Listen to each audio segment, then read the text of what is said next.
Hello नमस्ते हजुरहरूलाई फेरि पनि स्वागत छ मेरो च्यानलमा र म आज चाहिँ बनाउन जाँदैछु घरको स्टाइलमा एकदमै सिम्पल करेलाको सब्जी र स्टार्ट गर्नु गइरहेको छु। सबैभन्दा पहिला मैले तोरीको तेल लिए, यसलाई हल्का हिट गरेर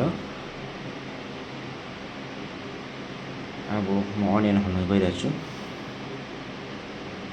यसलाई अलिक तेल ज्यादा गर्नुपर्छ करेलामा र यसरी नै मैले ग्रिन चिल्ली पनि हालेँ।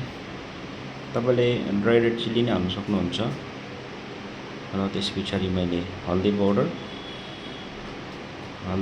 हालेपछि एकछिन भुट्नुपर्छ र मैले करेला हालेँ। करेलालाई पहिल्यै काटेर नुन हालेर राखिदिनुहोस्, यसको जुस निकाल्नुहोस् ताकि ज्यादा बिटरुट हुँदैन।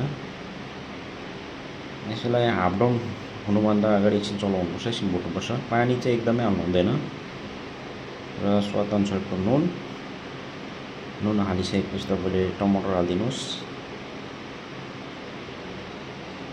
मेरो हाफ डाउन भइसक्यो। अब म टमाटर हाल्छु अनि टमाटर हालेपछि यो एकदमै सिम्पल करेलाको सब्जी रेडी भयो। किन मैले करेलाको सब्जीको भिडियो बनायो भन्दा चाहिँ मेरो फेभरेट हो अनि त्यही भएर मैले बनाएको। हजुरहरूले मेरो युट्युबमा पनि गएर हेर्न सक्नुहुन्छ र हेरिदिनु भएकोमा